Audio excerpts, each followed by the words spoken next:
So my name is Judy Hu. I'm a licensed mental health counselor. I've been in the clinical field for almost 20 years.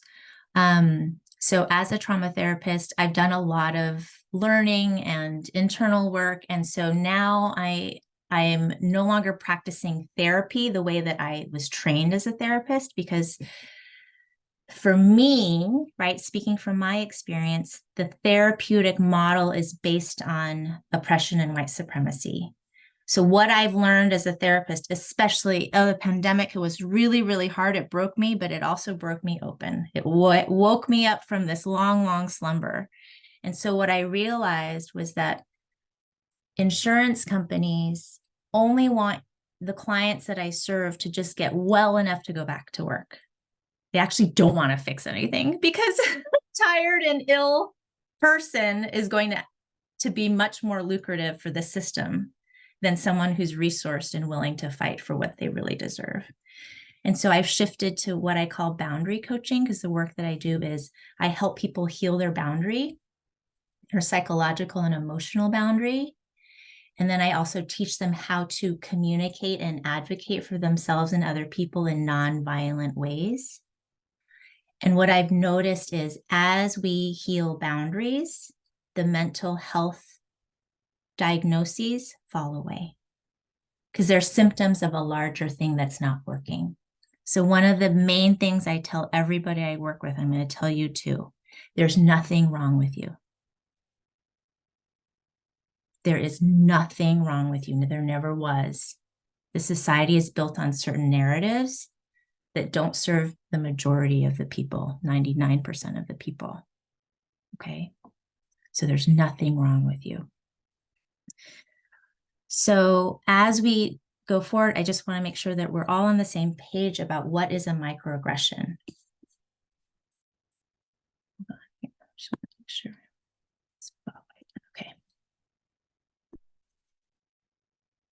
And that's showing. Okay. So a microaggression, according to Merriam-Webster, it's like, is this out of date?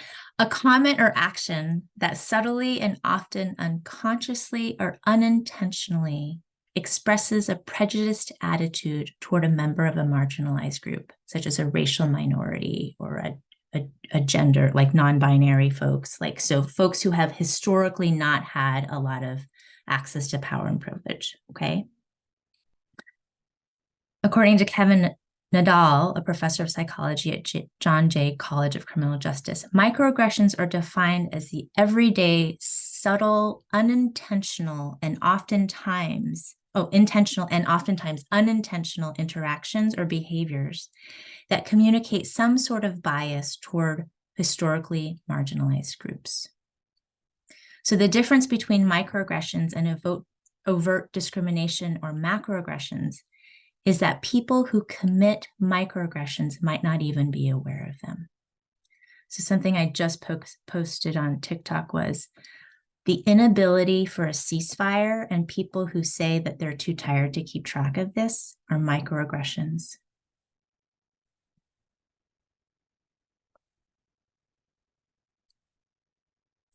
I'm not intending for this to be political, but the allowance of the slaughter of a group of people, and then we're witnessing, and then folks not doing anything, folks who are in power not doing anything, lands in people who are historically marginalized as a microaggression. Because on some level it says they don't matter. Okay? So some of what I do in contextualizing trauma is it helps understand what's happening in the body. Okay, so my teacher, mentor, author, Resmaa Menakem, wrote a book called My Grandmother's Hands. His most recent book is called The Quaking of America. He is a brilliant, brilliant trauma therapist and somatic abolitionist. So I've done a lot of learning from him. He says, trauma decontextualized in a person looks like personality.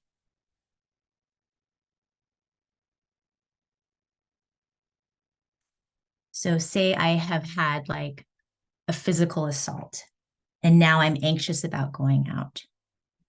Decontextualized from that trauma of the physical assault is I'm socially anxious. Oh, Judy, she's just so anxious, right? So trauma decontextualized in a person looks like personality. Trauma decontextualized in a family looks like family traits. So if it's an Asian family in a very white community that's not very progressive, their fear of kind of going out looks like they're kind of asocial, right? So then it looks like a family trait. They're not very friendly, right? But the trauma is that they're not really welcome. Okay. Trauma decontextualized in a people looks like culture.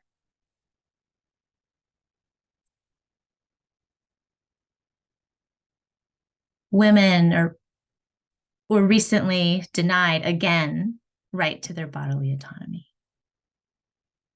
Trauma decontextualized in a people look like culture. Okay.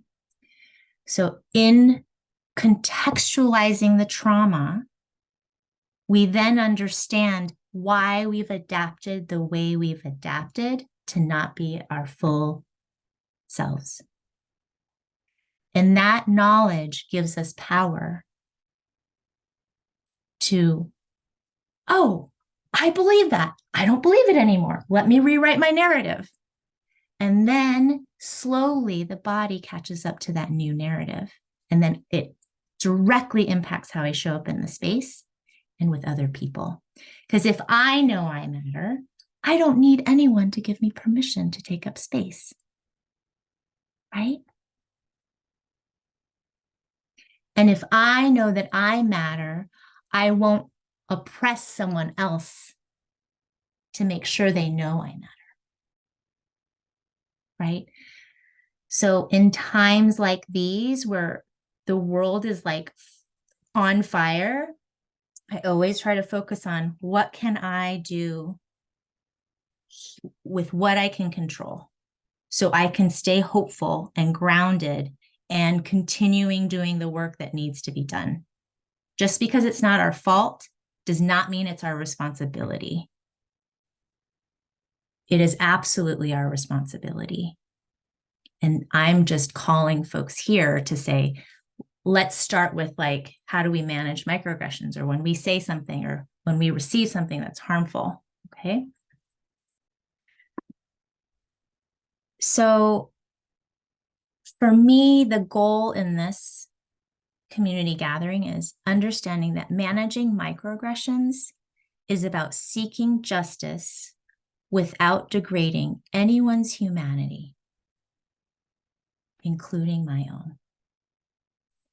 So one of the things I notice, a lot of my white liberal friends, particularly women, have this sense of like, oh my God, I'm so sorry. Did that offend you? Right? They're like degrading their humanity when they make a mistake. And I'm like, it's totally fine. I'm racist. I got internalized homophobia. Like, welcome to the club. You know, like none of us are untouched by oppressive thinking. None of us. You give me someone who's perfect, I'll give you someone who's performing. Right? None of us are perfect. So managing microaggressions is about seeking justice without degrading anyone's humanity, including your own. This is a message that everyone needs to understand, because as we fight for liberation, we cannot repeat the trauma of oppression. We'll just keep going at it, okay? So Bernice King is the late Dr. Martin Luther King's daughter. She says, nonviolence, as my father embraced it, is not passive. It acts, strategizes, that's partially what I'm going to teach today, refuses to cooperate with evil, works for justice, and cultivates heart and systemic change. It also believes, quote, true peace is not merely the absence of tension. It is the presence of justice. true peace is not merely the absence of tension, it is the presence of justice.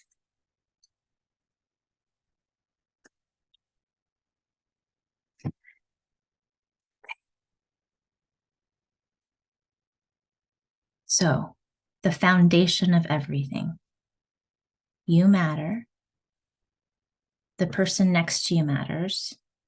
And the person across the globe who we do not know yet matters. Everyone matters.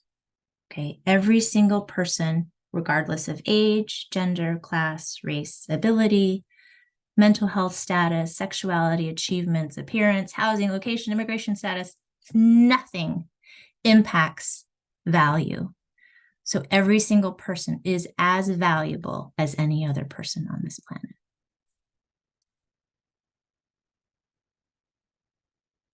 Okay. So I have late diagnosed ADHD and I'm a visual learner. So I like to create these visualizations. Okay. So boundary healing means everyone's coming into their full right size. Okay. No, not you, right? I'm supposed to speak from I hear the government say everyone has equal rights, right? Everyone has equal rights, but the behavior does not follow that. Okay. So if everyone has equal rights, then men should have the same rights as women. But what happens is women actually have fewer rights to control their body in the United States and in many, many, many other places because of patriarchy. Okay. Or if I am in a wheelchair, I am not as important if I get to a hospital or a place, a doctor's place, and I cannot get to the office that I need to, or use the facilities if I need to use the bathroom. Okay. So it's not what people say, it's how you feel. So your body is the wisest tool in your toolbox. It is your toolbox. It is you. Okay. So you want to understand, how does my body feel will give you data. Okay. And unfortunately, in our society, it's not equal. And it's not just me as a person of color have access to a little bit less. It's actually this. White supremacy, patriarchy, and capitalism has taught certain people that they are entitled to more space and more things, more resources, more everything than some people. So as we do our work to right size ourselves, who might be marginalized, to our right size, it's going to feel really uncomfortable, like I'm being really mean right now, or selfish, and it's not. You're actually right sizing yourself so you're a full human being who deserves to have your needs met. Universal health care, that's a need. It's not a, shiny plus. It's a need. Okay. So as we rise into our right size, it's going to be uncomfortable, and that's okay, because we haven't had it historically. You're not oppressing someone by saying, I need to leave on time from work so I can have a life outside of work. Okay. And as we, in our interactions, right size those of power and privilege down, they're going to be pissed. Pissed. Because they're not going to get everything, all the conveniences that they think they need. Right? And that's going to be okay. That work is okay and necessary, because everything around them is dying. Right? And they need to know that everything around them, everyone around them is as important as them, because this is dehumanizing. Just like this is dehumanizing. No one wins in this system. I mean, yeah, I take that back. A very small percentage of people win, but they're not in their full humanity. Okay? And that's what I'm saying here. Any questions? No? Okay. So now we get to the grit of this. Oh my goodness. I didn't do our grounding meditation. I will do it after this lesson. Thank you very much for my notes that I like to ignore because of my ADHD. Okay. Let me just think for a second. Actually, I'm going to stop and I'm going to do our grounding meditation now and act like this is exactly what I was supposed to do. So I'm going to stop. So we're doing part 1 of teaching grounding and then part 2 of teaching, because that was originally on my lesson plan. Okay.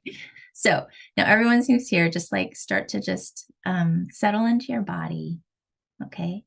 And so it's like noticing how your body feels in relationship to the space that you're in. So if your body's on a chair or a bed or the floor or whatever, just notice what part of your body is touching the floor.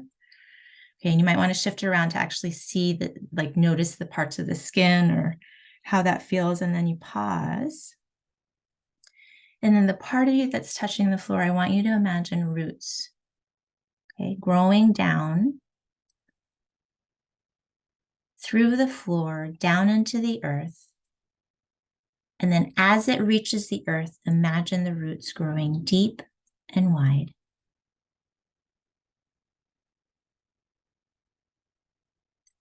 And as the roots grow deep and wide, you're also imagining any stress, any pain, anything that feels heavy, draining out of your body into the earth so the earth can help you metabolize it.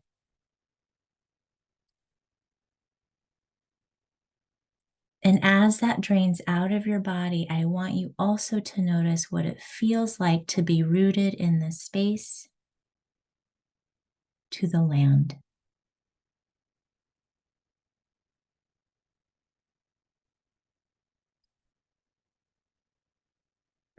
And now bringing your awareness up, back up from the roots to your body, I want you to scan your body and notice any physical sensations.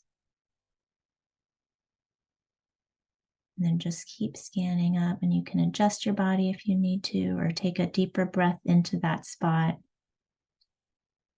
Notice how your butt feels, your belly, your chest.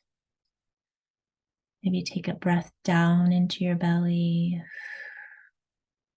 Notice your back and shoulders, your throat and your head. And then, because our visualizations we have complete control over and our brain doesn't know the difference, I want you to imagine a sun above you, another endless resource. And I want you to imagine pulling the light and warmth from the sun into your body. So all of that emptying out space is now being filled up with the light and the warmth.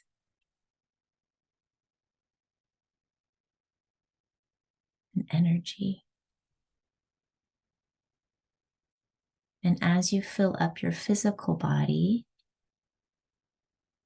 I want you to imagine the light expanding from your heart, so your chest cavity, out, and then filling you around you like a big circle, like the circles that I was showing you. And you just open that up around you so that you are protected and filled and warmed by this light. And I want you to notice for a second how that feels. You're rooted to the ground, filled up with this light.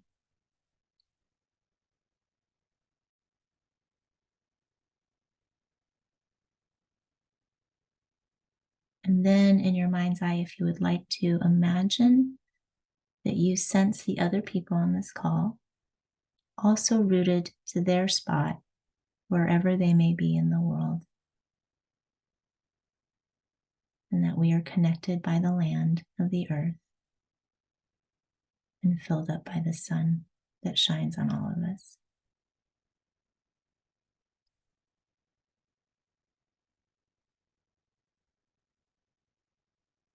And then I'm going to gradually count to 5.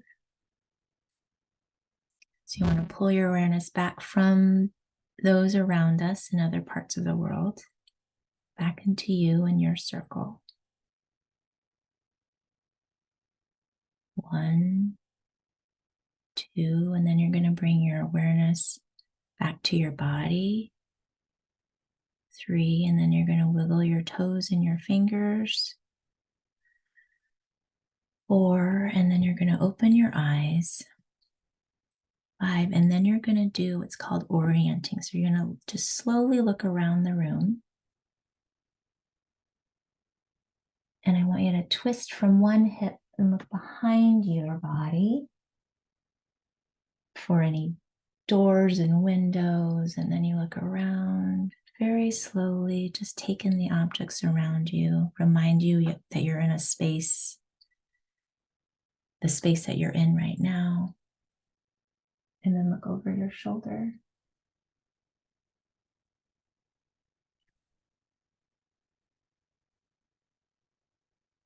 And this orienting actually reminds you where your body is oriented to your space. And this is a really, really great tool if you're stressed out to just orient. And if you can do it as often as you can, including when you're not stressed out, it's really good for your nervous system. Because what you're doing essentially is you're also saying, there are no tigers currently prowling around me. Okay? Because the moment many, many people leave their doors, there is a sense of risk. Right? And shootings are happening, increase in white nationalism. Like, we do not know. And so even though it might not be pressing in the front of our minds, right? Our nervous systems are so wise, especially if we have a history of trauma, which everyone has collective history of trauma, okay? Is just panning in the background. So it's like, I don't know about you, but I have like 100 tabs open on my web browser. That's basically another like 25 tabs if you're not intentional about bringing resource and like grounding and security in your body throughout the day. Okay. All right.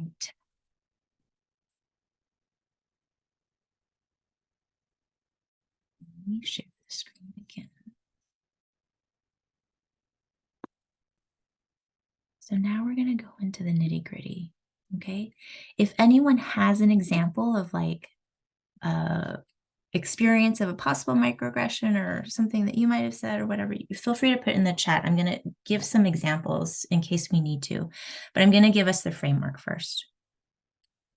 So nonviolent communication, written in a book by that name by Marshall, oh gosh, I just forgot it.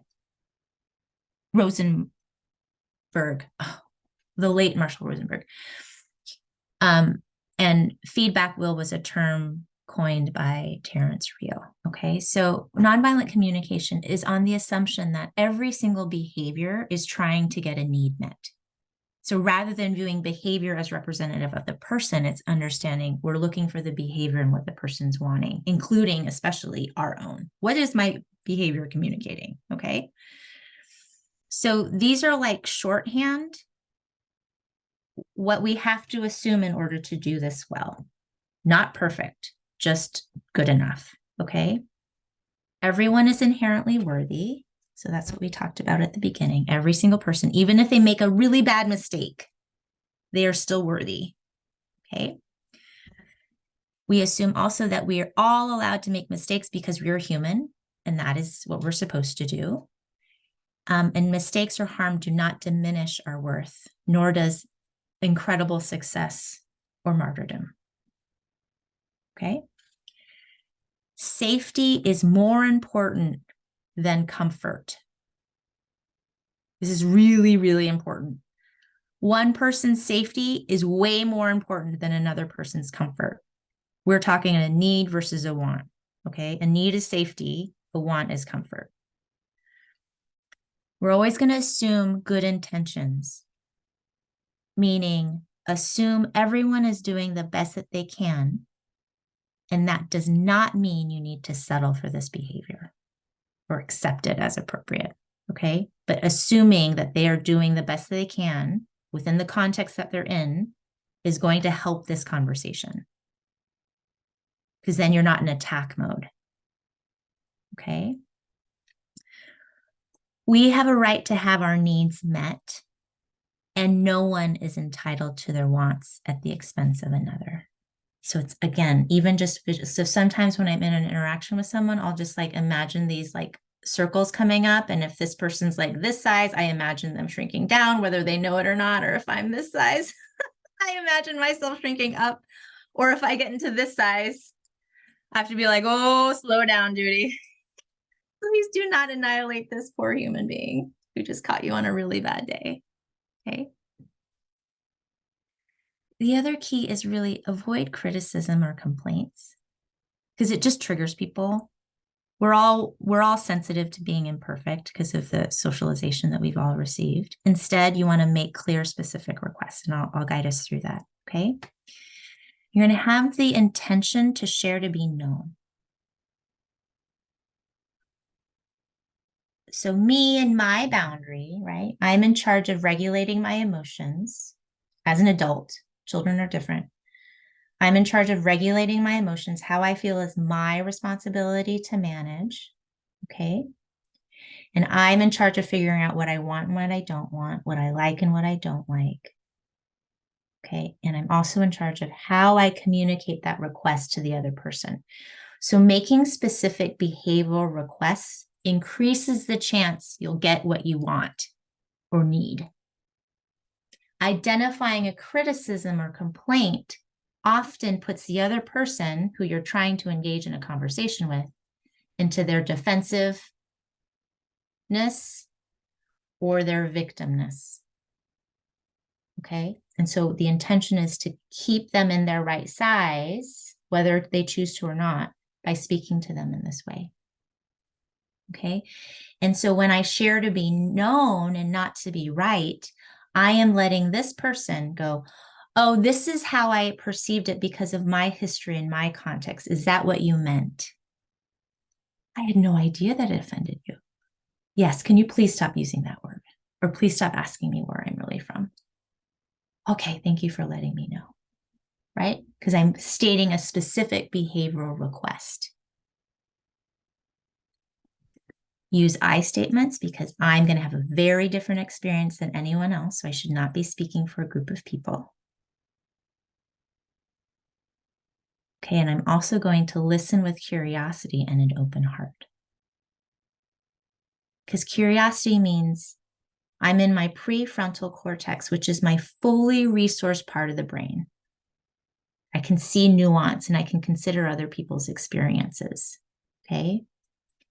If I'm in my limbic system, which most of us are more often than we realize, because we're just trying to survive all of this toxic programming from capitalism, white body supremacy, and patriarchy,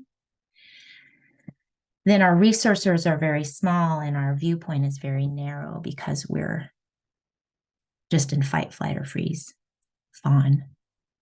Okay. And so the feedback wheel is when you said A, describe what you saw or heard. Like if you were a video camera, when you said these words, okay, not when you were a jerk, that's not accurate. So when you said these particular words, the story I made up in my mind is B and that perception. Okay, so when you asked me for the third time where I'm really from, The story I made up in my mind is that you don't believe that I'm fully American. You're actually asking for my ethnicity. That story makes me feel C, and it has to be a feeling.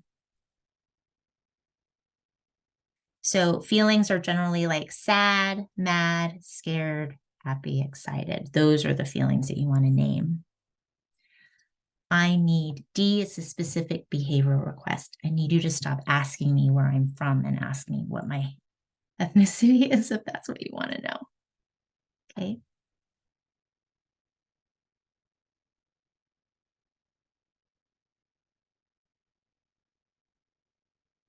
And what I'm going to do is I'm going to go through this with an example, and then I'm going to open it up a little bit. And then we're going to talk about apologies, because apologies are basically this backwards. Okay. So in case you have been harmed, it's really tricky to let other people know. And in case you've been doing the harming, it is absolutely okay. There is no way we can live without harming each other. So when I work with couples and they have a fight, I'm like, oh my gosh, this is so exciting because now we can strengthen your relationship. And they're like, what the fuck are you talking about? And I was like, if you all just got along all the time, that means you're not being authentic. It is inevitable that something that you want is going to rub the wrong way with the other person. Like, I like complete silence in my home. My kids do not. We have conflict, right? So because I share the space with them, I'm like, can you take that to your room and just turn it down? Because we're in a shared space. My needs matter and their needs matter, right? So the perception in the world, like, then they met each other and then they lived happily ever after, is a lie. And also the source of so much unhappiness. Okay. So attunement or attachment, right, in a relationship is, oh, I understand you. Oh, I get you. I see you. Oh, yay. Misattunement is like, did you mean that? No, I didn't mean that. Why do you always assume that I mean something bad? Why are you so sensitive? Blah, blah, blah, blah, blah, right? Misattunement, normal, because everyone comes from their own history and perspective. And then it's repair. Repair is where the deepening of intimacy is, because you learn something different about someone else and you also learn something about yourself. Okay. Without repair, without having conflict, you really don't know how strong a relationship really is. But when you have a disruption or a misattunement and you're able to repair, you're like, huh, it's going to be okay. Right? Because that's all we can do. If I avoid every possible way of harming someone else, I'm not fully showing up. And if I take everything so personal and harmful to me, I'm also not fully showing up because I'm dysregulated and protective all the time. Right? So what I'm trying to teach is a way to hold each other accountable, including ourselves, right, when we do harm, on how do we just let the other person know the thing that you said hurt my feelings, and this is why. Can you stop saying that? Thank you so much for letting me know. I'm sorry the thing I said hurt your feelings like that. That makes so much sense. And I'm going to do better. Not perfect, better. Okay? So now what I want you to do is, we just covered a ton of stuff and I went over on my timing, which I created, so it's okay. I want you to notice any sensations in your body or questions that are coming up. And then if you'd like to share, please do, because the rest of this time will be kind of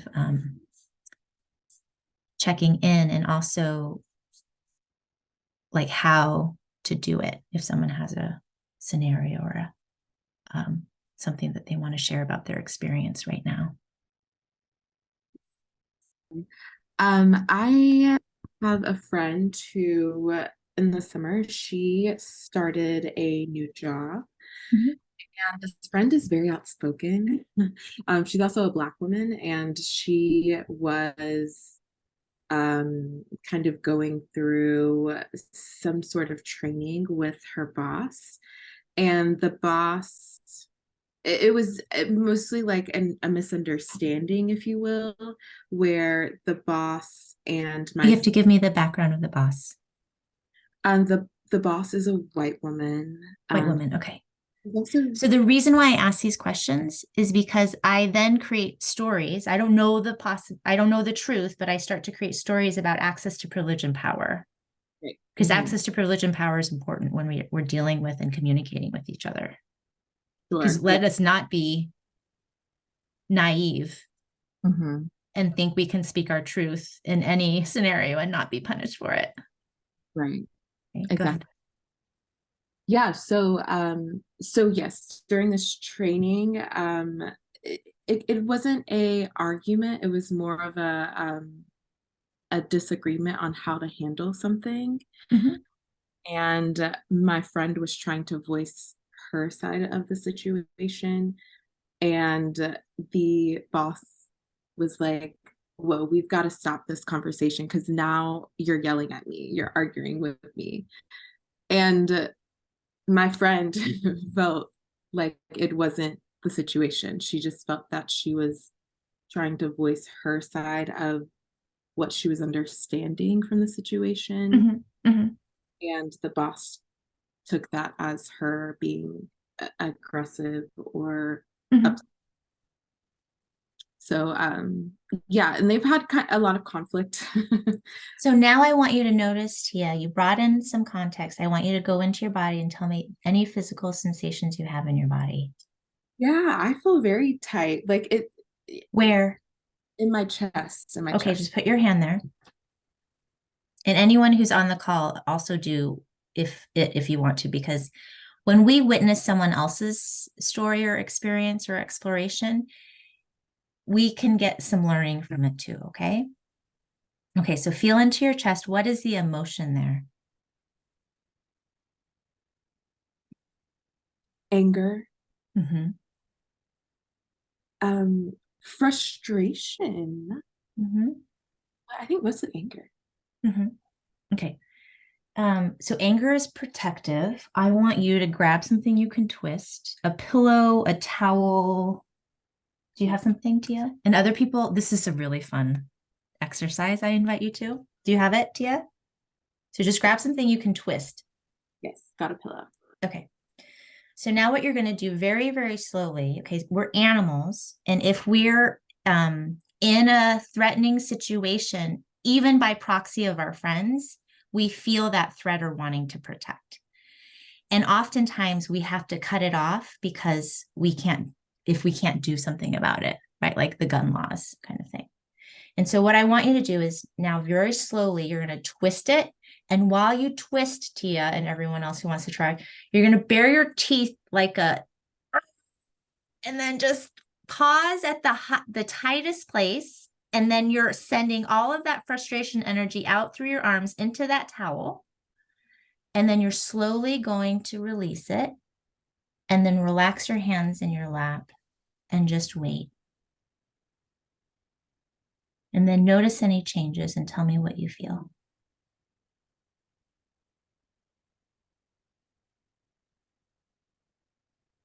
I do feel like the tension is easing. Mhm. How's your chest? Yeah, I feel like it's easing. Yeah. Okay, we're going to twist again. Okay. Okay. And I'm going to add something. Oh, why can't you just hear me? And then stop and just notice what comes up now.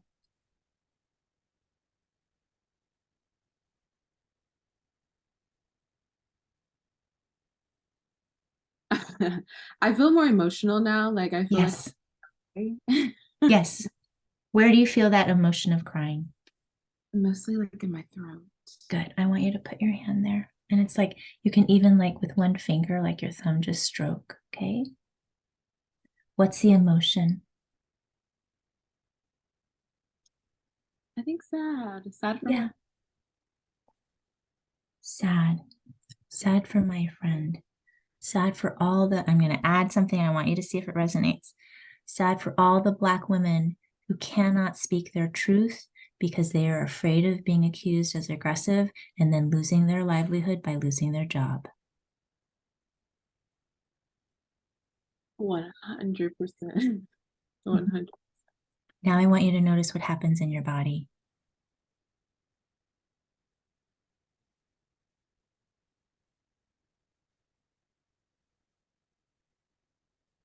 Um,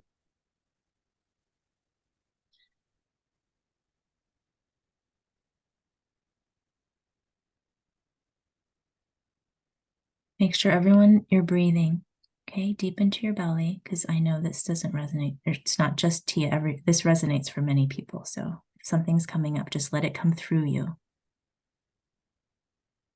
Are you in your body, Tia? yes. Good. I want you to orient and just notice how your body's feeling while you're orienting.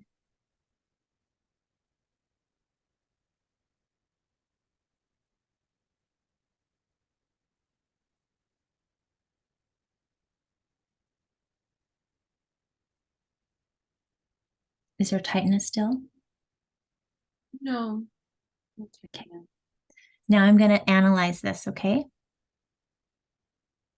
And I want you to give, so these are the ways, these questions, what's coming up for you is the way that I can teach in a way that makes sense.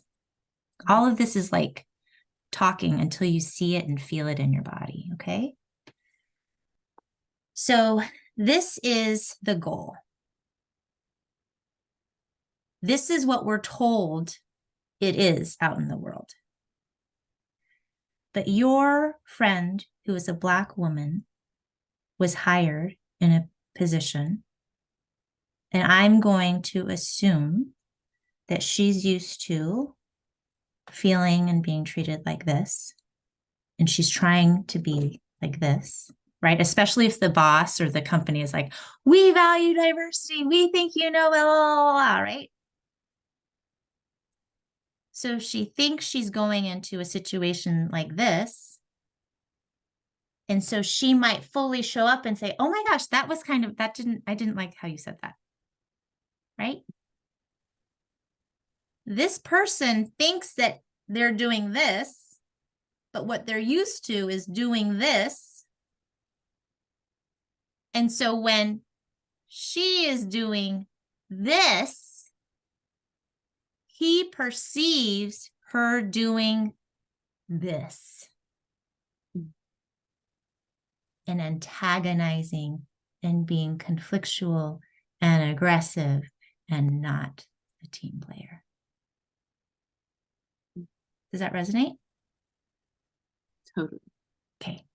So strategy is, how long have you been in the company? I just want you to, not very long, it sounds like, right? Yeah. So Okay. When you go into a new job or new environment, you need to have your boundaries up, thick as thieves, okay? And what you're going to do when you go into any situation is go, I'm surveilling my safety and welcome here. You do not go in assuming you have rights. You go in knowing you have them, but you do not go into an environment where you think you're going to be given them, especially for people who have always had them and are used to a lot more. Okay. And so when you go in, you want to like dip your foot in the toe in the water and then see if it stings or if it's too hot or too cold. Okay. You start with a little thing like, oh, I actually was hoping to keep my hours to what was told to me at the beginning. And if the feedback is, oh, right. Yeah, you don't have to do it on your off hours, just when you come back. Huh. Yellowish green flag. Okay. Oh, I thought I was supposed to stick to my hours. Um, we're short-staffed. I really need you to kind of, I know this is, but you, we just lost like 5 people. Red flag. Which does not mean you run. Okay. Because we live in a society built on capitalism and you got to pay your bills. So we got to figure out safety and like security first. Okay. So if you're counting on this job for your financial security, you might have to perform and pretend while keeping yourself space under steel, right? Which means it's like wall of pleasant. If I know I have to work in this place because I don't have another option yet, and I'm not actively being harmed, right? Like bullied openly, what I'm going to do, my suggestion is I'm going to have a wall of pleasant. Like if he starts to say, oh, you're being really aggressive, I would coach the person to be like, oh, thank you for letting me know that this is making you uncomfortable. I'd love for us to have this conversation at a different time. And you back off, right?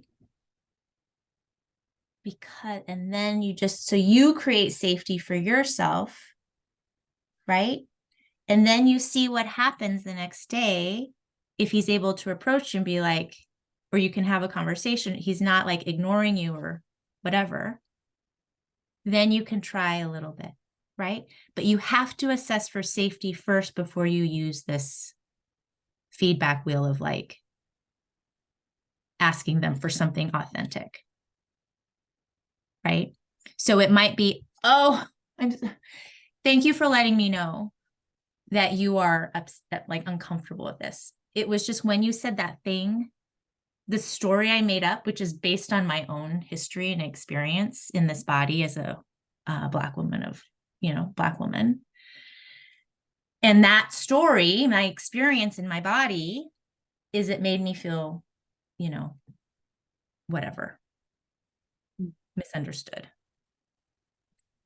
And I just need to know that I'm working in an environment that welcomes these types of conversations.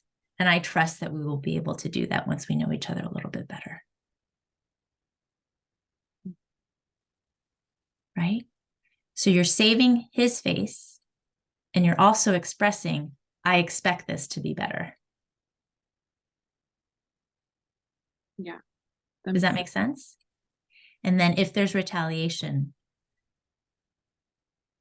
there's another person I follow on TikTok. It's like, make sure you document everything so that if you are let go or something, you get a package. Okay. Because no one should tolerate this behavior. They should start paying for it. Okay. Yeah. How does your body feel now?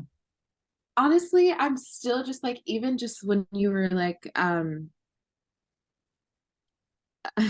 think now I have so many thoughts and so many examples of like similar like things like this. Just because, Kia, yes. I want you to hear this. Mm-hmm. You are not crazy. Okay. This happens all the fucking time. And I'm sorry for the people who don't know me. I curse a lot because I'm very mad. Okay. You are not crazy. This happens all the time. Totally. All the time. Yeah. My kid is Asian, long black hair, is great at soccer. And so while I was watching her playing soccer on this very elite, like very white, me still assessing for safety, did not pass muster. I saw this group of girls, older girls, getting ready. And then this lone black girl comes walking, so excited. She's got her soccer bag, it's the beginning of the season. She walks over, the girls in the group look over, and then one of them closes the circle, turning the back. Very subtle, very clear. Because you know what happened to the black girl? her, like, she looked down and then she just looked for another spot to go. Shit's unreal. And it's pervasive. And that is why I was put on this planet, because I'm not tolerating it anymore. Right? Be kind. Seriously, it doesn't take that much, you know? So does that help, Tia? You are not crazy. It is Listen, fucking everywhere and it's not okay. yeah, and honestly, with that, it's something that I know. I just empathize so much with my friends because I have a lot of Black female friends who work in these corporate industries where Mhm. it's primarily white, Mhm. and it's just like I hear the same stories just in different ways all the time. So what you do, Tia, is you point them in my direction of like TikTok and Instagram and whatever. It's my last slide. I show the resources. Because what you have to do is strategize. Mm.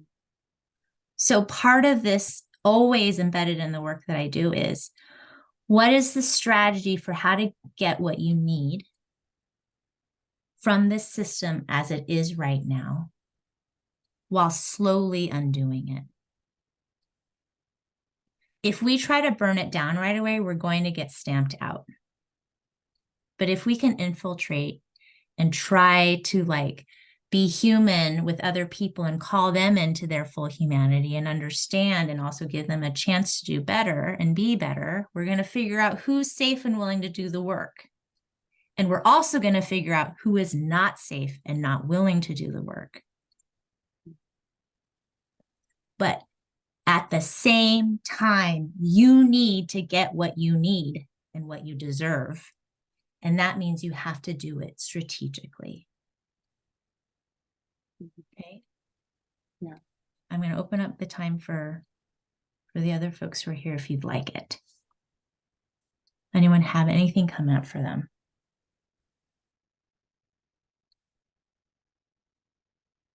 I'm just gonna, that was an intense one. Anyone who needs to, just like shake your arms out. Okay. Do this if you work in an environment, or if you're ever in an environment that's like really unwelcoming or unsafe or whatever, and you'd like, when you're throwing your arms or whatever, imagine like mud getting off of your body, because that's what it is. All this stuff, right, is just collective mud that no one is cleaning up. And so you just want to make sure you get it out of your body so you're not carrying it. Okay. We are energetic beings. We are impacted by others' energetic experiences and fields. It's just what happens.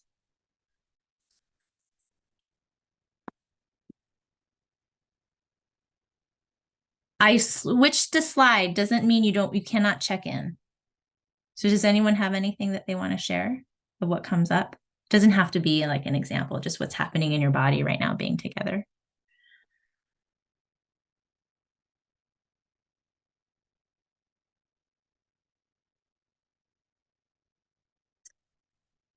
I want to tell you the experience that I had during the pandemic that opened me up to do the work that I do now.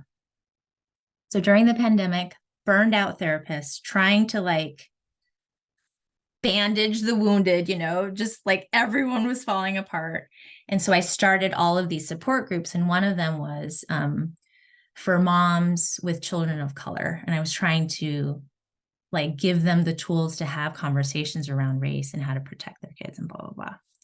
So at the first meeting, everyone's going around and one of the check-ins was like, what brings you here? What's your hope? And I was like, I'm so glad I was able to watch what happened on social media with George Floyd and just open my eyes. And I'm just, happy to be creating this space for people.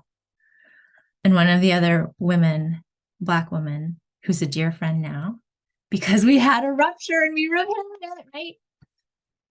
Was shortly after, and she was like, Judy, I'm going to say something, and I'm not sure how it's going to land.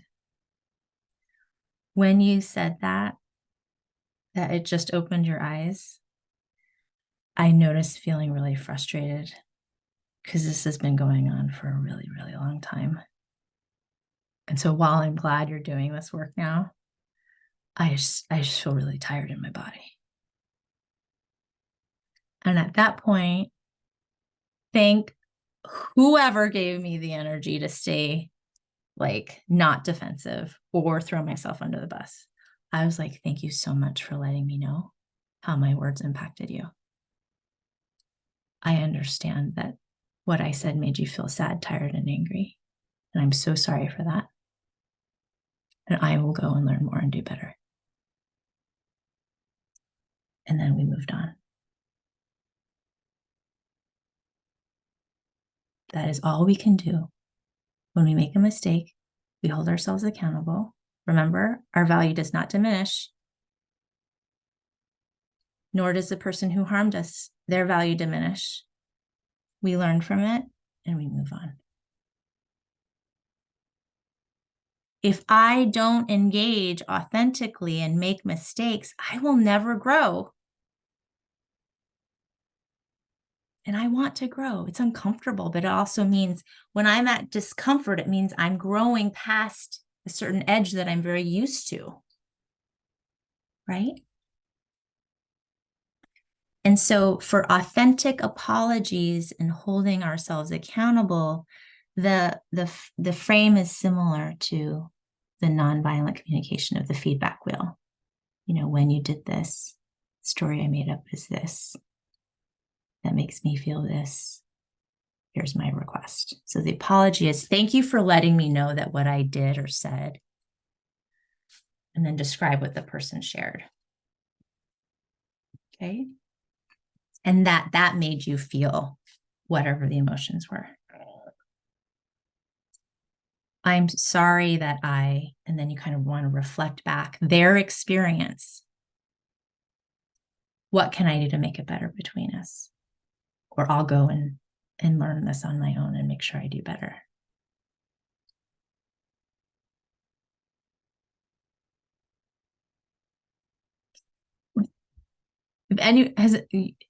If anyone has had the experience, and I have done this, I am so sorry.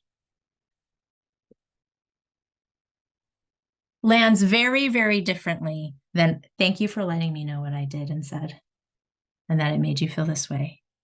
And I'm sorry I did a lot. What can I do to make it better? A blanket apology does not help someone feel seen.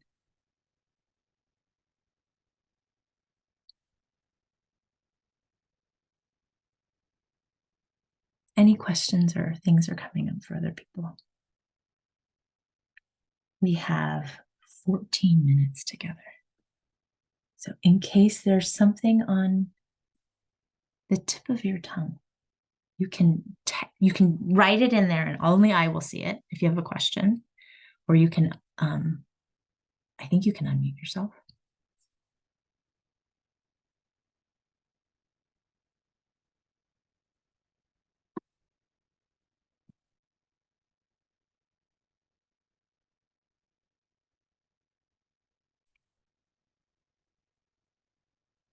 I don't like to pressure people. So we'll have time at the end. So Maya Angelou, wise, wise, wise. She says, do the best you can until you know better. Then when you know better, you do better.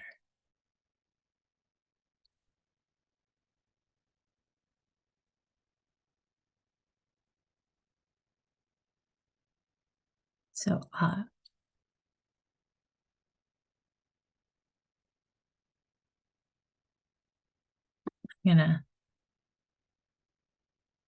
these are resources that I have available. I am actually curious how I know you all or how you found me. So if anyone wants to tell me, like audio or text chatting, that's great. So I have a book. It's called The Boundary Revolution: Decolonize Your Relationships and Discover a New Path to Joy. This it writes down everything that I teach my clients. And it pretty much illustrates how I've done my recovery work and how I help my clients do their recovery work. Because what I'm not doing is becoming the savior. There is no savior except you and your own body. And that knowing that you are the one you've been waiting for. And that your wisdom is within. Only you know what you're meant to do. Right? And so for the boundary revolution, it's like healing those psychological and emotional boundaries so that you can reconnect to your body fully, right? And understand why it responds in certain ways and what it's trying to tell you so you can follow it. Something I tell my clients is you cannot make a mistake. At the end of your life, there is not like an answer guide that someone somewhere is like, yeah, when you were 35, you were actually supposed to go this way. That's a red X, right? You are the narrator of your life. You are the main character. You are the author. So it's like what you do is you make a decision and then you gather data and then you make another decision and then you gather data. That's all it needs to be, right? So it's not mistakes. It's all learning opportunities. Okay. And being able to learn to read certain data as this is not the field for me. This is not the friend for me. This is not the environment for me. There's nothing wrong with me. I'm supposed to find the right environment and the way of living that makes my body feel good and energized and joyful and whole.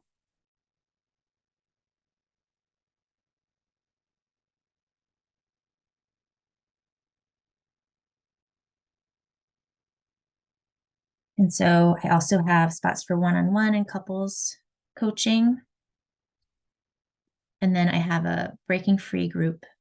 It's for BIPOC only. And the reason why I do BIPOC only is because there are so few spaces for people of color. And inevitably, when we have white folks there, it makes it harder to connect because there's so much history of like not feeling safe. And also some folks have limited experiences to understand the depth of the relentlessness of racism in our society. So it's not to be exclusionary, but for everyone else, regardless of timing, and I'm going to have an online course starting soon. I'm building it right now.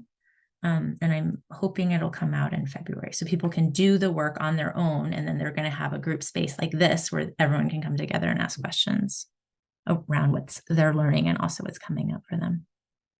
Okay. And then my handles and contact information.